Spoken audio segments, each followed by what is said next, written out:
As you critique online, you create a voice for yourself, and your audience grows to know your opinions and tastes for what you like and dislike. In the case of YouTubers, one must be bombastic and exaggerate aspects of a piece of media in order to get the views they need.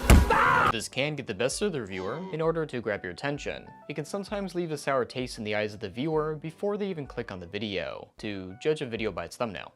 You see. I know that sounds bad. So when a critic creates, depending on their words, they can be held to a similar standard, and depending on their reaction, can ruin their creative drive for years to come. Ellis Mark is a cartoon connoisseur, known on YouTube as a pseudo-PNG tuber, who started work on his own animation in 2020. And so interviewing him to find out more, it seems that some of the fears of being judged is more nuanced than whether or not he's capable of creating. Hello, I'm DaftPina, and this is Ellis Mark, Critic's Failure. However, before we get into what he's working on, we must draw upon who he is. You see, the joke is, drawing is art, and as his favorite Sonic character Rouge always says, let's-a go. Mark McConville, better known as Ellis Mark, is a 20-year-old from Ireland, and that's a garbage truck. No, that wasn't foreshadowing, that was just a thing that happened. Starting his channel back when he was 14, it was originally called Immortal Resurrection, and he started off with gaming videos. Because I know someone will say in the comments, yes, I know I'm basing this off 40 seconds of gameplay. As he continued, he slowly started to create drawing and pixel art tutorials, and officially changed his name to Ellis Mark. The LS stands for LSA, you see. Remember that fact? Wait, no, the Ellis Mark actually stands for a lot of his older videos, such as the Sonic ones, have since been privatized. However, he created a second channel called Splash Dash, so if you're concerned that your Sonic fix would not be satisfied, fret not, there's enough Blue Hedgehog to go around. For a short period of time, he made some commentary videos, but now he resides as a YouTube pop culture reviewer, giving his opinions on everything from live action shows to animated movies, often within a few days of the modern release. I flew all the way from LA back to Ireland just to see it a week early, and I was pretty disappointed. In fact, he becomes so popular as a cross-armed critic that if you type that into Google, he's actually the first result. Despite the fact he never drew that meme, as it was instead made by Siberian Lizard. What Mark did draw was his character sprites as well as his background, but his banner and interstitial backgrounds are created by me. Mark and I have been friends for quite a while, if you couldn't tell me now. Oh, and his thumbnails and videos are edited by those seeing the descriptions made by the respective people. Good stuff. He's a personality-first creator, giving his thoughts on everything and anything, including idea videos covering concepts of pop culture rather than the media directly in of itself. Though in his pursuit of critiquing, that is not a label he considers himself, as he says it's just his opinion. When it comes to being a critic, which I don't like that word, because to me it was never like, I'm gonna be a criticism channel. It was always just like, I'm gonna give my opinion on this movie. I'm gonna make a video where I talk about this TV show I like. Perhaps to be not considered a critic might get him out of the hypothetical critic trap, a topic he covered in the video, The Flaws of Internet Criticism, which is the concept that when an online reviewer creates something, it always turns out terrible. Aha! I thought I smelled something fishy and it wasn't your lady clam. Though in order to better understand that concept, and before we dive deeper into Mark's future cartoon, let's go over a few examples to see what that phrase actually entails, and what Mark might expect in the future.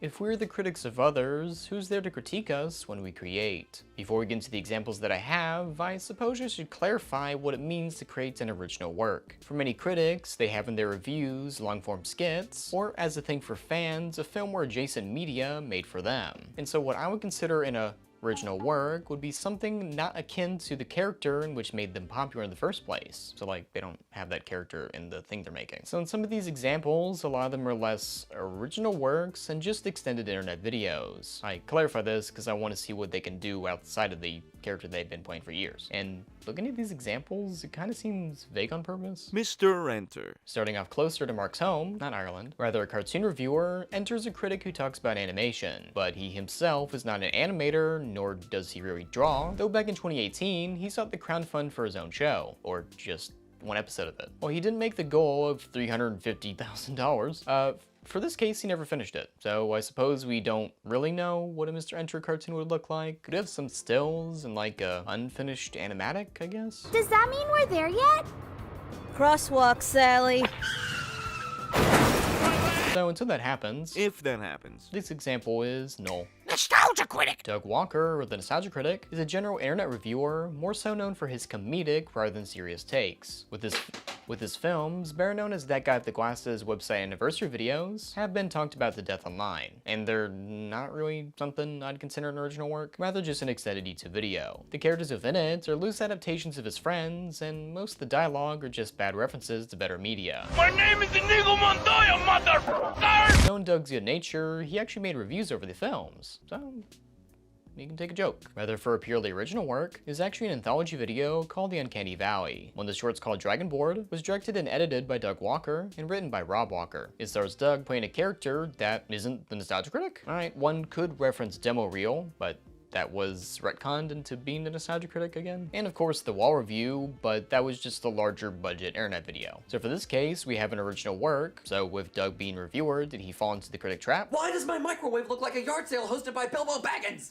I must admit, your treasure chest was rather small. Yeah, as the short suffered from awkward dialogue, bad acting, and just terrible cinematography. Though, oddly enough, his counterpart James Rolfe, who's known for reviewing video games, has an extensive background in film, as he's actually created a plethora of shorts. He doesn't get his own section because he's actually seldom mentioned in the critic trap idea, which is odd because he's a critic who makes things? Red Letter Media. Much akin to James Rolfe, Mike Stolasa and Jay Bauman have film college experience, and while they were very early pioneers of online criticism for media, they have made original works such as Orange's Revenge of the Eggplant, Feeding Frenzy, and even the most recent, Space Cop. The film itself is fine, if not a bit boring, though the prompts, sets, and special effects are actually quite fun, and of course it's always nice to see Rich Evans get into antics. Oh my god, the garbage cans!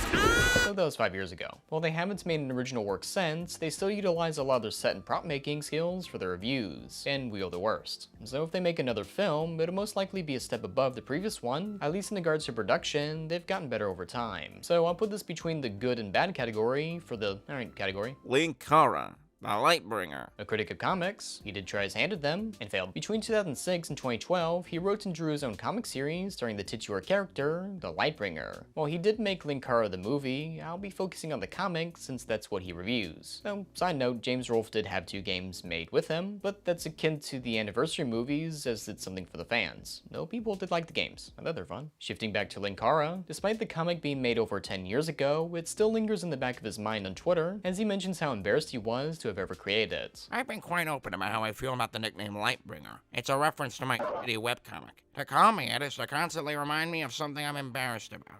That's a terrible Linkara. But this is keeping in mind he drew this when he was 19 and stopped when he was 25, and the art was slowly improving. Oddly enough, however, rather than making a new comic, he decided to create an analog horror series called Winter of '83, April 1st, 2022, and people seem to like it. It's okay. So for this one, it's part yes, part no critic trap, since he moved out of the genre he critiques for the most recent original work. Oh, I can't believe I forgot about this, but Mr. Enter actually made and published a book from the Growing Around universe, but that doesn't really have visuals and is not the medium that he critiques, but I guess I'll put it over here. Rebel Taxi Is the opposite of Mr. Enter, as this is someone who draws and has been drawing for a while, and is working on his own original work. His background apart from reviewing includes going to college for graphic design, and using that knowledge to give his videos a fun aesthetic. He did make a comic in the past with mixed reviews, but I made a whole video interviewing him about that, so if you want to see more of a deep dive, go watch it after this video. But much like Red Letter Media, the comic's fine. Not great, it's not bad, it's alright. Hey, what about you, Daph? Didn't you make Saturdays off in 2020? Oh, I guess I would be on this list as well. With me being an art connoisseur, I decided to take a crack at creating an animated work, though proper time was not taken to give this thing a chance. Character turnarounds were not made, causing the screen direction to be entirely flat, and due to this originally being several shorts put into one long video, there's little to no coherent story structure apart from the narrative taking place over a week, with details being carried over through conversations. It was bad, but it was an original work. So the curse of the critic trap, citing examples of Mr. Enter, the Nostalgia Critic, Red Letter Media, Linkara, Rebel Taxi, and is it true that Mark will follow the same path as these other creators? Well, if you were to ask my comment section of the YouTube community poll I made, you'd get varying answers. Though if that was the question you were asking from the section, then you need to think a lot deeper. It's not if the project ends up bad, but rather if Mark is able to learn from the mistakes of the past, and if he chooses to improve after what he made. Okay, I admit that's a bit vague, but we'll get into it more a bit later in the video.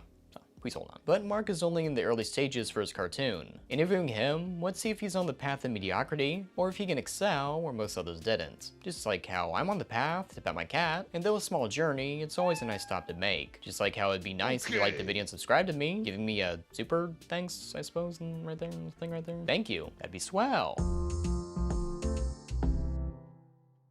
A key part in escaping the idea of the critic trap is understanding your limitations and how to overcome them, or to be humbled by your inability to create some stuff. Believe me, if I had not commissioned backgrounds by Bravers, who did a fantastic job on them, you would have been subjected to my bad backgrounds for my cartoon. Whew! The other part is how involved the persona is in the cartoon. To preface, Mark is not making an Ellis Mark cartoon where he's voicing and playing himself, and the woes of being a critic tackling the world's worst piece of media he must review. AVGN already made that movie. No, Mark is rather creating a story about two characters, Clay and Rob, who are anthropomorphized animals who talk and do people things. So, can you tell Mark likes Sonic? No, why do you say that? Mark always had the dream of making a cartoon, though one day a question was asked about what was stopping him. It wasn't until the start of 2020 when I was talking to Daft, who was working on his own cartoon at the time, and I was like, oh damn, you know, I really want to do that someday. And he was like, you know, well, what's stopping you? And I was like, oh, I guess I never considered that really. So around then's when I was like, okay, I guess I'm doing this in the background now. With some of the examples we have seen in the critic trap section of the video being live action, since Mark is able to draw, that gets him a bit further than if he were making a live action film, meaning a lot of work will be done over the internet, and it'd be faster to achieve what he wants because he's able to better articulate how he wants things to look, to like draw over them, you know what I mean? The fears of being a critic and posting online, however, was not a worry of his, as he actually posted art before his YouTube channel was created. Also, to reiterate, Mark does not consider himself a straight up critic. As you've seen with his Sonic 2 and his Sonic 2 reaction video, he is faced with fans that try to take his word at more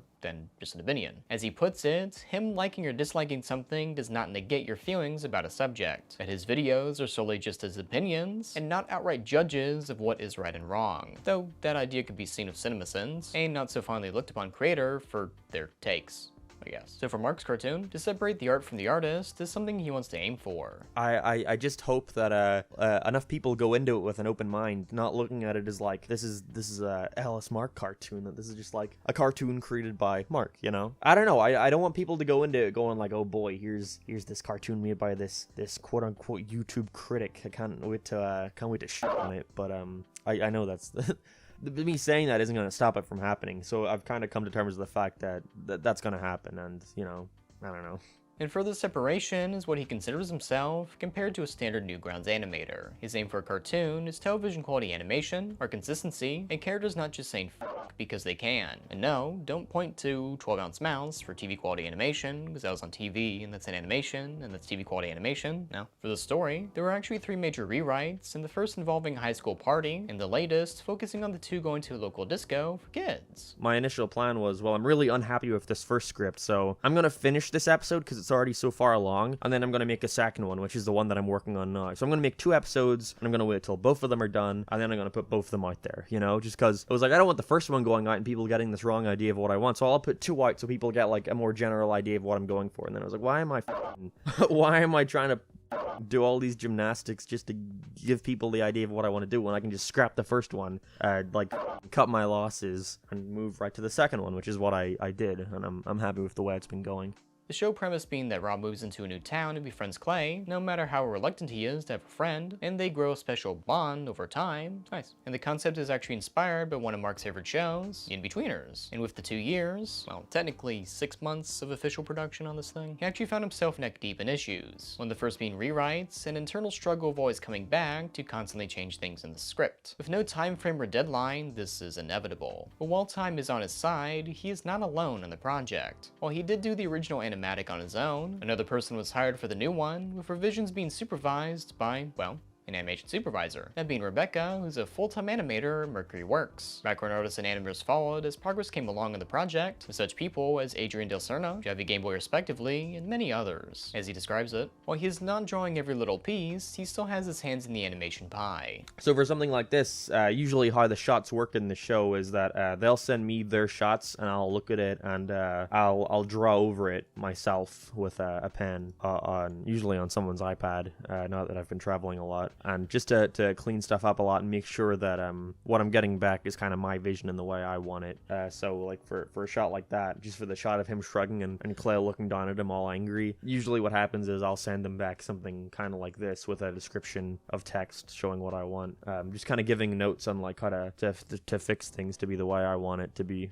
But the critic trap will always be hung over his head, as there is that side of the internet that wants him to fail, if not solely for the reason that he dared to have an opinion that was different on a show or movie they liked. Because if Mark hates a movie I love, that means he is wrong, and two people cannot have separate opinions. Yeah, that's the takeaway. Yeah, that's the takeaway from that. But there's actually a Grand Canyon of space between his current project and what he reviews, as the main difference is budget, talent, art and actors, as well as the amount of hands are exchanged on each part. While comparisons to say The Fairly Odd Parents, let alone Hazbin Hotel or Natural, the critiques comparing both should be a bit more nuanced than, Why isn't it exactly how you'd write the things you hated? this is pointing back to if we are the critics of others, who's going to critique us when we create, as it's much easier to point out the flaws of other people's art than to work internally to see what you would have said if someone else was making your project. Do you get what I mean? Though in saying that, this is Mark's directorial debut, and working on this production, Mark has learned along the way. It's a learning experience nonetheless, and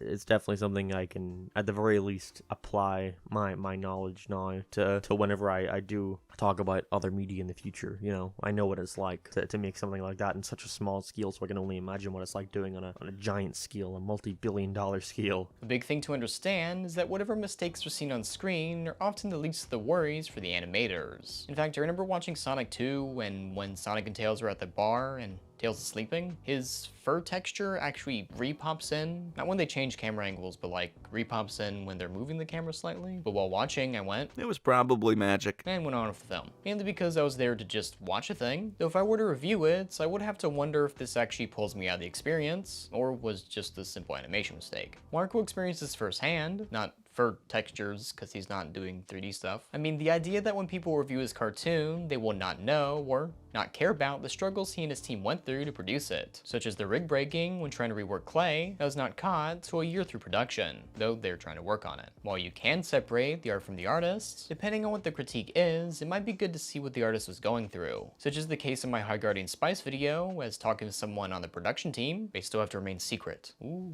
It was a struggle seeing all these people talk about the show and having no idea why things went bad. This was due to a very low budget, the company paying them Crunchyroll, making them change the entire plot and age rating halfway through, and of course crunch time and then extended not crunch time. A lot of things went down that you can watch in the video I made, promotion. And so most reviewers did not care for the idea that humans create this piece, and they rather saw it as a whole or attributed it to one person, the creator and director, Ray Rodriguez. I would say this is akin to people reviewing entire seasons of Rick and Morty's writing, and seldom add in what the writers actually intended, i.e. reviewing plot arcs and story structures in a vacuum, though when you get into that part, it sounds like they should bring up the writer's side maybe. They could be wrong, and still don't like their reasoning, but I say it's always good to see why something happened. And understanding that Mark hired some hardworking people, no matter what, the reviews over his cartoon will solely be focused on him, with some fun phrases like, I can't believe Mark let this through. I can't believe Mark thought this was okay. and even the classic, What were they thinking? Mark understands this. As per our talks, he's well aware that people are already gearing up to make content about his cartoon. Give him the taste of his own medicine, I guess? My medicine is often bubblegum flavored. It makes it easier to go down the review hole.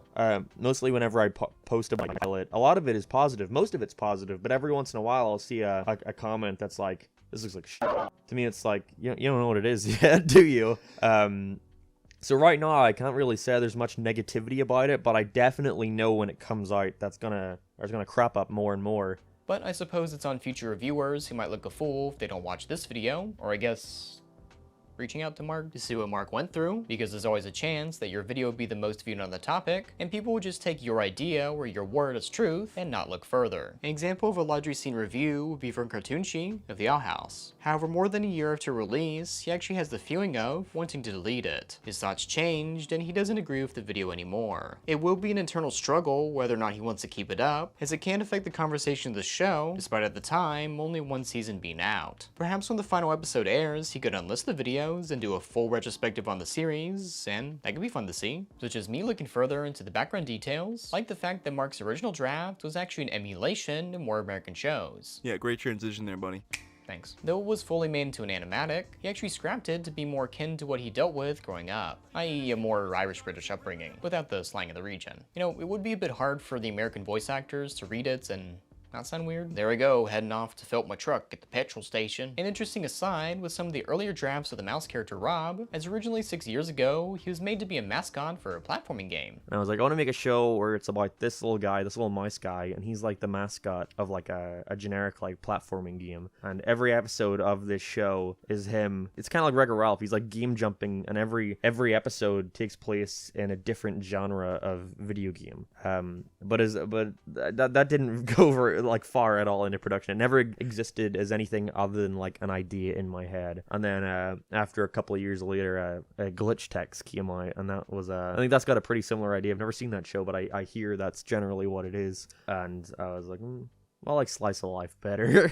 The search for voice actors was a bit extensive, as creating a separate email for his production, he got over 500 submissions. Sifting through and narrowing down the right voice was pretty difficult, as he puts it. Though I suppose getting Michael Kovac to voice Clay might bring on comparisons to Hazbin Hotel, especially with me mentioning that part in the video. But that's a sacrifice I'm willing to make. And a sacrifice animation-wise could be considered the idea that the project was originally going to be frame by frame. But because he's paying out of pocket and there's only a small handful of animators on the project, in order to better stay on model, he actually went with rigged animation. Benefits to this being things are going to be on model more consistent, which is a better separation from the general Newgrounds cartoon mentioned before. To be clear, this is not shade throwing at the websites, rather just the style of animation is not what he wanted. Alright, you get it. In fact, the animators he found actually made a good system to adjust the line width, depending on how close and far away the character is to the screen. And this is inspired by his favorite TV show, Garth the Fairly OddParents, which may have sparked his love for a thick outline. Oh yeah. The scripting was done in Writer's Duet after struggling with Google Docs margins, the storyboarding was done in Storyboard Pro, while concept art and animation was done in Paint Tool Sai and Toon Boom respectively. I mention this because someone in the comment section would like ask it. Me. It was me who wanted to know. Thanks. While the animation is far from finished, Mark is tentatively aiming for a 2023 release, or 1 year from the call that I had with him, which is on 4/20. Nice. In our chats, we also talked about the future past the cartoon's upload date. As a tie back to the Critic trap and creating online, there's never the end, and it's always, what are you gonna do next? With Internet critics, it is not the failure that should be remembered, rather if they chose to continue after all the hate. Just like how I'm continuing this video in Nels Mark's room. I hope he doesn't catch me. Your first project to not be perfect, and that's completely fine. Even Vivzy Pop had to make many cartoons before Help a Boss to prove her craft and leadership skills. So with that, looking back at the Critic trap, we really need to see what we have with the examples. With Mr. Enter's Indiegogo failure, rather than try again, he decided to reside back into his private life and just work on scripts. He's not showing people. And while he is working on another animated project, whichever comes out first will be his first project. So he's in a limbo state of making his first thing, essentially. The Nostalgia Critic is seldom with his original works, as he invests a lot of his time creating content nearly every day. So for him, we might not expect an original work anytime soon. Outside of skits, you might see in videos. The same case goes for Red Letter Media, whose last original work came out 5 years ago, though much like Doug Walker, their efforts have been invested in their reviews, and their sets are very nice to see. In fact, their hard work with criticisms actually held some weight to director of Kong Skull Island, who favored their more articulated words in the standard CinemaSins that just says everything is bad.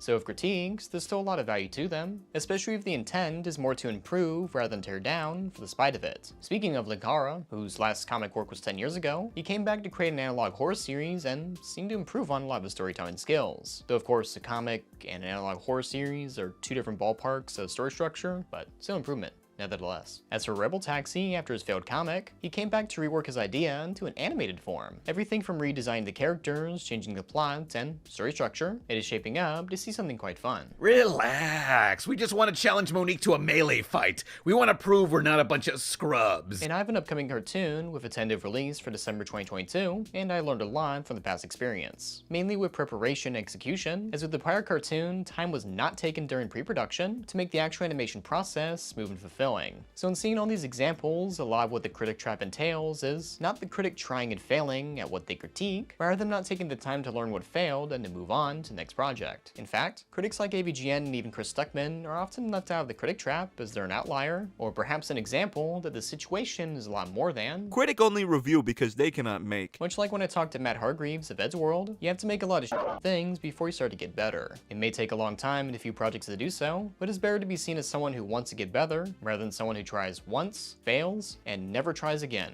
Now that's the critic trap. If we solely look at the first thing in any artist's library, it would make the creator's ideas look abysmal. Believe me, from upcoming cartoon, the character designs took several revisions. They went from completely terrible to, it's pretty good. Same goes for the script, and much like Rebel Taxi's Loki IRL, which I saw the first draft of it, if the initial writing or concept had been leaked online with people to judge just the thing on that, it would leave bad expectations in the reviewer's mouth holes. That's why Dad recommended bubblegum medicine. That's why Mark is opting to release his original animatic after the cartoon releases, but in a special way. Personally, I would like a Blu-ray of it, to have a physical thing. Something you made, that'd be nice. Oh, for another example, the case of Turning Red, as the original opening showed May and her mom taking a photo for a holiday. It might have been a good idea to cut this, as if this was our first interaction of the characters, people would have been sympathetic to Ming and her struggles, with the high expectations her mom gives her as she puts on her daughter to her daughter as well. It's a good film, you should go see it sometime. So this is just really pointing out something and not like a critique of something that wasn't in the film. Much like Mr. Enter asking why 9/11 wasn't mentioned in Turning Red, because it takes place in 2002. I bring this up because it radically altered the culture of the time, in ways that make this movie feel exceptionally ignorant of the time. Odd stuff. Though to go into something and hate it does not do it justice to what could have been, or not being able to see why people like a certain thing. I have a lot of thoughts on Hell of a Boss Season 1, and as the time of this video they haven't actually finished it yet. Though it is still something I want to support, and even if it isn't everything I personally would like it to be, in the end it's always great to see more animation from online creators. If your expectations or critiques are unwieldy, exaggerated, or hyperbolic, those can be applied to those who eventually create. And if these expectations are on Mark, this shouldn't be seen as a deterrent, rather an inspiration to try his best and to persevere. With programs being more accessible than ever, production able to be done over the internet, and even connecting with such skilled people is the best time to try and put your ideas out there. Especially with cases like Netflix, who would rather seem to hinder animated voices, all due to some numbers that someone may or may not have made up. And even with other reviewers, I'm happy to see people like Mark and even Tunor Victorique, who's another cartoon critic and a Family Guy connoisseur such as myself, aspire to create a pilot of his own.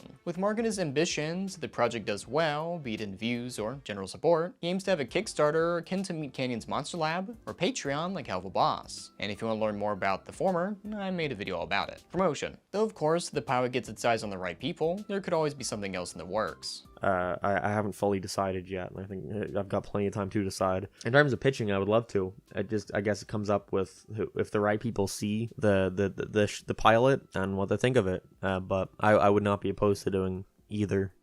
But at the end of the day, I'm glad to see reviewers like Mark create, as a forever hide behind the what ifs hinders you more than if you were just to fail. You miss all the shots you don't take. Ezra Miller. And such is the case as my first official cartoon, I'm glad to have released it and failed, so the next one has a better chance than always trying to rework and the original never being done, or to pull Mr. Enter. While it was a lot of pressure and expectations, I showed myself I was capable of finishing a thing and continuing on to the next thing, which is what I would love to see from Mark. To never let your journey end as a creator, and to search on for the next story that you want to tell. And getting that experience in production, even if it's just a one-time endeavor, changes your perspective on the things you critique. To see yourself in the hands of the artist within a show you're reviewing, asking yourself, if that were me, would I want to hear this? Or is this helping me? So if the title being Critic's Failure, it is not that the critic will fail, rather they can push past all the hate they receive, and eventually make something great, no matter how many times it takes. There's no point in sitting around thinking about your ideas and going like, oh, well, someday, just do what you can within your ability at this point in time.